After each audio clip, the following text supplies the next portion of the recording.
আনিস আলমগীর, আমাদের অনুষ্ঠান আপনাকে স্বাগত জানাচ্ছি।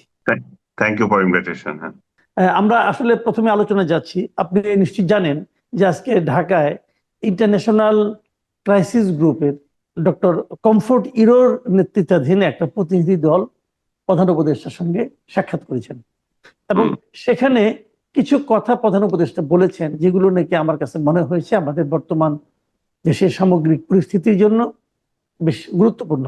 যেমন প্রথম উনি বলেছেন যে নির্বাচনের সময়সীমা নিয়ে উনি বলেছেন নির্বাচনের সময়সীমা যেভাবে নির্ধারণ করা হয়েছে সেই নির্ধারিত সময়েই নির্বাচন অনুষ্ঠিত হবে। এটা বলে উনি আবার বলেছেন যে যদি ওই আগের কথাটাই যদি বেশি সংস্কার চায় তাহলে আগামী বছরের জুনে হবে, আর যদি সীমিত সংখ্যক সংস্কার চায় তাহলে এবছরে নির্বাচন অনুষ্ঠিত হবে।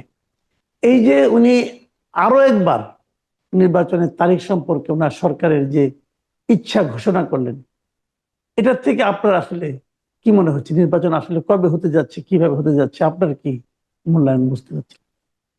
নির্বাচন নিয়ে তো রাজনৈতিক দলগুলোর মধ্যে একটা শঙ্কা রয়ে গেছে। আসলে উনি যতই বলুক যে ডিসেম্বরে নির্বাচন হবে, আবার যদি বড় সংস্কার হয় জুলাইতে হবে, তো এটা নিয়ে কিন্তু রাজনৈতিক দলগুলো শঙ্কামুক্ত হতে পারছে না। কারণ যে সমস্ত পরিস্থিতি বিরাজ করছে সেগুলোতে আহ, দেখা দেখা যায় না। বিশেষ করে আইন শৃঙ্খলা পরিস্থিতিতে এমন অবস্থা, সেটা যদি উন্নত না হয় হবে না। আবার সংস্কারের জন্য দীর্ঘসূত্রিতা যদি তুলে আনে, সেটা তো একটা আহ, বাধার সৃষ্টি হবে। আর তৃতীয়ত হচ্ছে যে এই যে কথিত কিংস পার্টির সঙ্গে ওনার যে সম্পর্ক, ওদের প্রতি যে ওনার আহ একটা সফট কর্নার, সেটা তো অনেকের শঙ্কা আছে যে তাদেরকে সুযোগ সুবিধা বাড়ানোর জন্য এটা আসলে ডিসেম্বরে নাও হতে পারে, হয়তো জুনে যাবে, জুনের পরেও যেতে পারে। তবে একটা ভালো লেগেছে ওনার কথায় যে কোনো অজুহাতে এর এর এর বেশি যাবে না, এর মধ্যেই উনি করার চেষ্টা করবেন, এবং সেই আশ্বাসটুকু উনি দিয়েছেন। এটাই একটা পজিটিভ দিক যে যাই হোক নির্বাচন আমি অত তারিখে করব। কিন্তু আপনি যতই চান, পরিস্থিতি যদি ভালো না থাকে, আপনার আইন শৃঙ্খলা যদি ভালো না থাকে, তাহলে সেই জায়গায় আপনি যেতে পারবেন কিনা, আপনার রোড ম্যাপ আপনি ওইভাবে প্ল্যান করেছেন কিনা, আপনি যদি মব নিয়ন্ত্রণে না আনতে পারেন, আপনি যদি এই যে মৌলবীদের যে হাউকাউ, এটা যদি না আনতে পারেন, আপনি এই এই যে এই দুইটা জিনিস যদি ঠিক না থাকে, আরেকটা বলা ঠিক হবে না কিনা যায় না, সেটা হচ্ছে মিলিটারি। এই মিলিটারির সাথে ওনার সুসম্পর্ক কতটুকু, মব, মোল্লা এবং মিলিটারি, এই তিনটা নির্ভর করছে যে এই ইলেকশনটা আসলে উনি যথাসময় দিতে পারবেন কিনা এটার উপরে। আর আরেকটা বিষয় তো আপনি বোধহয় খেয়াল করেছেন, আওয়ামী লীগ নিয়ে উনি কথা বলেছেন, এবং সেখানে উনি বলেছেন যে আওয়ামী লীগকে নিষিদ্ধ করার কোনো পরিকল্পনা এই জি, সরকারের নেই। আমি এই এবং প্রশ্নটা আসতাম। আপনি যেটা হুম, বললেন যে আওয়ামী লীগকে নিষিদ্ধ করা, উনি বলেছেন যেটা আওয়ামী লীগকে নিষিদ্ধ করার কোনো পরিকল্পনা এই হুম, অন্তর্বর্তীকালীন সরকারের নাই। হুম, তারপর হুম, আবার জুড়ে দিয়েছেন যে আওয়ামী লীগের যে সমস্ত নেতারা হুম, বিভিন্ন মানবতা বিরোধী অপরাধ সহ অন্যান্য অপরাধের অভিযোগ যাদের বিরুদ্ধে আছে তাদের দেশের আদালতে বিচার করা হবে। আবার এর হুম, সঙ্গে এটাও বলেছেন যে জাতিসংঘের যে তথ্য অনুসন্ধানী মিশন ছিল তারা তাদের হুম, যে মানে আপনার রিপোর্টের ভিত্তিতে আওয়ামী লীগের নেতাদের বিরুদ্ধে হেগের আন্তর্জাতিক অপরাধ আদালতে মামলা করার বিষয়টাও সরকার এখনো বাতিল করে নাই। মানে তিনটা হুম। পয়েন্ট।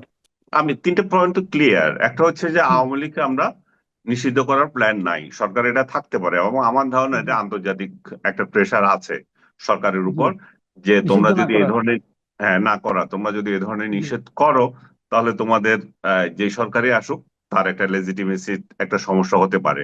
এই জি, কারণে হয়তো উনি বলতে পারেন যে এটা আমরা করব না। জি, আর যে দুইটা জিনিস উনি বললেন, দেশে বিচার করবেন যারা অপরাধী আছেন, জি, প্রয়োজনে আমরা আন্তর্জাতিক আদালতে যেতে পারি, এটা রাইটলি জি, উনি বলেছেন। এটা বিচার তো জি, করবেনি, কারণ সবার গড়ে বিচার তো হবে না, যারা অপরাধী তাদের অবশ্যই বিচার হবে, এবং সেটা সবাই চায়, এবং আওয়ামী লীগ নিজেরাও চায় যে যারা অপরাধী তাদের বিচার করা। এবং তবে আওয়ামী লীগের সাথে অন্যদের পার্থক্য আছে এই জায়গায়, যে এখানে যাতে ভুয়া বিচার না হয়, বিচারের নামে যাতে এখানে ইনজাস্টিসের শিকার তারা না হয়, সেটা তাদের একটা কনসার্ন থাকতেই পারে, সেটা আছে।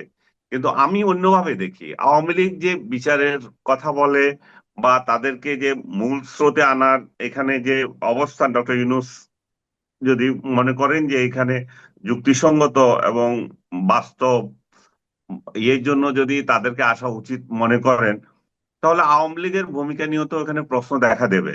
আওয়ামী লীগ কি আসলে মূল স্রোতে আসার জন্য চায় কিনা? তারা এই যে সংস্কার, আমি যেটা বলতে চাচ্ছিলাম যে সেটা হচ্ছে, ডক্টর ইউনূস যদি মনে করেন যে তাদেরকে নিষিদ্ধ করবেন না, প্ল্যান নাই, তাহলে এই যে জাতীয় ঐক্যের কথা বলা হচ্ছে, জাতীয় ঐক্যে তাহলে তাদেরকে শরিক করতে হবে। তারা সহ রাইট, 14 রাইট। দলে যারা আছে তাদেরকেও শরিক করতে হবে। কিন্তু এখানে তো তাদের ভয়েস আসছে না। এখানে আবার আপনি পাল্টা কোশ্চেন করতে পারেন, তাদের ভয়েস আসার মতো পরিস্থিতি তারা কি দেখাচ্ছে কিনা, তাদের আগ্রহ কতটুকু। তারা আজ পর্যন্ত, আজকে 6-7 মাস হয়ে গেল, তাদের প্রেসিডেন্ট দেশ থেকে বাইরে চলে গেছেন, তাদের দলের নেতৃত্বে কে আছে তাদের কোনো ঠিক নাই। তারা সোশ্যাল মিডিয়া দিয়ে দল চালাচ্ছে। তো তাদের কার সাথে যোগাযোগ করবে? এবং আরেকটা যে জিনিসটা, 24-এর এই গণ অভ্যুত্থানে তাদের বিরুদ্ধে যে বদনাম, তাদের বিরুদ্ধে যে অভিযোগ, এই গণহত্যা এবং আদার্স, সেই বিষয়ে কি তাদের কোনো অনুতাপ আছে? তাদের একটা লোক কি আপনি দেখেছেন যে তারা এই 24-এর এই ঘটনাবলীর জন্য একটা দুঃখ প্রকাশ করেছে? তারা বলতে পারে এটা অন্যায় হয়েছে, হেন হয়েছে, তেন হয়েছে, এবং এটা ষড়যন্ত্র হয়েছে, এটা বিদেশি ষড়যন্ত্র হয়েছে, সন্ত্রাস হয়েছে। কিন্তু তারা যেটা করেছে, তারা এতদিন যেটা করেছিল, 16 বছর যেটা করেছিল, তার জন্য কি বিন্দু পরিমাণ রিগ্রেট তাদের মধ্যে আছে? তাদের মধ্যেও তো সেটা নাই। তো সরকার যেমন তাদেরকে আনার ব্যাপারে আন্তরিকতা দেখাচ্ছে না, যে তারা যদি আসলে তাদেরকে যদি নিষিদ্ধ না করে, তাদেরকে নিষিদ্ধ করলে তো একটা প্রশ্ন চলে আর এটার প্রশ্ন আসে না যে তাদের জাতীয় ঐক্য শরিক হওয়ার যে বিষয়টা। আর রাইট। যদি যদি নিষিদ্ধ না করে, তাহলে জাতীয় ঐক্য শরিক হওয়ার প্রশ্নটা আসতেছে, তাদের নয় শুধু, জাতীয় পার্টি সহ অন্যদেরও আছে। তো সেই জায়গায় সরকারের ভূমিকা কি? সরকার তো চুপ করে আছে, সরকার তাদেরকে বলছেও না যে তোমরা আসো, তোমরা যাও। কিংবা শুরুতে যেটা বলছিল, যারা অপরাধী তাদেরকে বাদ দিয়ে তোমরা এমন একটা কমিটি করো, যাদের যাদের এমন একটা অবস্থান করো, যাতে করে আহ, এই মূল স্রোতে তারা আসতে পারো, যেটা আমি, আপনার নিশ্চয় মনে আছে যে সাখাওয়াত সাহেব বলে আবার ফেঁসে জি। গিয়েছিলেন। কিন্তু হুম। প্রশ্নটা হচ্ছে, ধরা যাক হাইপোথেটিক্যালি আওয়ামী লীগ নিষিদ্ধ হলো না, আওয়ামী লীগ নির্বাচনে গেল। হুম। তো আওয়ামী লীগ নির্বাচনে অংশ নেয়, নৌকা মার্কা নিয়ে তো অংশ নিবে। যদি হুম। নৌকা মার্কা নিয়ে অংশ নেয়, তাহলে আওয়ামী লীগকে তো আপনি রাজনৈতিক প্রচারণা চালাতে দিচ্ছেন না, রাজনৈতিক প্রচার প্রচারণা চালাতে দিচ্ছেন না। তাদেরকে তো আপনাকে লিফলেট পর্যন্ত বিতরণ করতে দিচ্ছেন না। তাহলে হুম। আওয়ামী লীগ তাদের নির্বাচনী, তাদের প্রার্থীর পক্ষে নির্বাচনী প্রচারণা কিভাবে চালাবে? তখন কি সারা দেশে একটা সংঘাতপূর্ণ পরিস্থিতি বিরাজ করবে না? সংঘাতপূর্ণ পরিস্থিতি বিরাজ করবে না, আপনি বলতে পারেন যে এখানে ইনজাস্টিস হবে। সংঘাতের কি আছে? আপনাকে যদি, আমি যদি প্রচার করতে না দিই, আমি আমার নিজের অভিজ্ঞতা যদি শেয়ার করি আপনাকে, 2018 সালের নির্বাচনে আমি আমার এলাকায় আহ, নির্বাচন দেখতে গিয়েছিলাম। সেখানে প্রতিপক্ষের যে প্রার্থী আছে, তার কোথাও কোনো পোস্টার ছিল না, তার কোনো লোক ছিল না। ইভেন আমি দেখলাম যে সরকার দলীয় প্রার্থীর কাছে পুলিশ অফিসার এসে বলতেছে, স্যার 2 জনকে ধরেছি। কেন? তারা অন্য উপজেলা থেকে এসেছিল ওই প্রার্থীর পক্ষে, বিএনপির প্রার্থীর পক্ষে লিফলেট বিলি করার জন্য, তাদেরকে গ্রেপ্তার করেছে। তো আপনি বুঝতে পারেন যে কি ধরনের নির্বাচন হয়েছিল। তো আওয়ামী লীগ যদি এরকম একটা নির্বাচন হয়, আওয়ামী লীগ নিজেরা বুঝতে পারবে যে কি ধরনের প্রচারণার মাধ্যমে, কি ধরনের নির্বাচন করে তারা ক্ষমতায় এসেছিল 2018 সালে। হাওয়ার এটা তো আর বাস্তবে পক্ষে আমিও চাই না, আপনিও চান না, আমরা তো চাইবো না যে এদেরকে এইভাবে শিক্ষা দিতে, তারা যেটা শিক্ষা পেয়েছে। এখন ঘটনা হচ্ছে, সেই রকম যদি পরিস্থিতি হয়, তাহলে তো আর এটা পার্টিসিপেশন হলো না। আর আওয়ামী লীগ যে উদ্দেশ্যে নির্বাচন করবে সেটাও পূর্ণ হবে না। আওয়ামী লীগ তো নিশ্চয়ই এখানে যদি নির্বাচন করে, এই তাদের প্রধান উদ্দেশ্য কি হবে? জয়ী হয়ে তাও আসা না, কারণ পরিবেশ তো সেটা নাই জয়ী হয়ে আসার মতো। এবং তারা যদিও বলবে যে আমরা তো অনেক জনপ্রিয়, কিন্তু বাস্তবতা তা না। বাস্তবতা হচ্ছে যে তাদেরকে আর অন্তত আগামী নির্বাচনে জনগণ চাচ্ছে না। তো জনগণ কাকে নেবে সেটাও আমরা এখনো জানি না, কারণ জনগণও বিভ্রান্ত কাকে যে দেব। কারণ যে পরিস্থিতি দেখছি, যারা আসতে চায় তাদের যে পরিস্থিতি। কিন্তু আওয়ামী লীগের যদি নির্বাচন করতে দেওয়া হয়, সবচেয়ে বড় সুফল তারা পাবে, সেটা হচ্ছে রাস্তায় বের হয়ে আসা। সেটা হচ্ছে যে সংগঠনকে আবার চাঙ্গা করা, যেটা তারা 75-এর পরে আপনি যদি খেয়াল করে দেখেন, যে তাজউদ্দিন আহমেদের স্ত্রী এবং মিজানুর রহমান চৌধুরী এবং আরো যারা, এই যে আরেকজন নেতা ছিলেন নোয়াখালীর, ওনারা মালেক যে উকিল। দলটা, হ্যাঁ, মালেক উকিল। রাইট, ওনারা যে দলটাকে রাস্তায় এনেছিলেন, ওনারা কি জানতেন যে ওনারা নির্বাচিত হবেন? নিশ্চয় না। ওনারা এইটার সুযোগ নিয়ে, এবং খেয়াল করে দেখবেন ওনারা প্রেসিডেন্ট নির্বাচন পর্যন্ত করেছেন।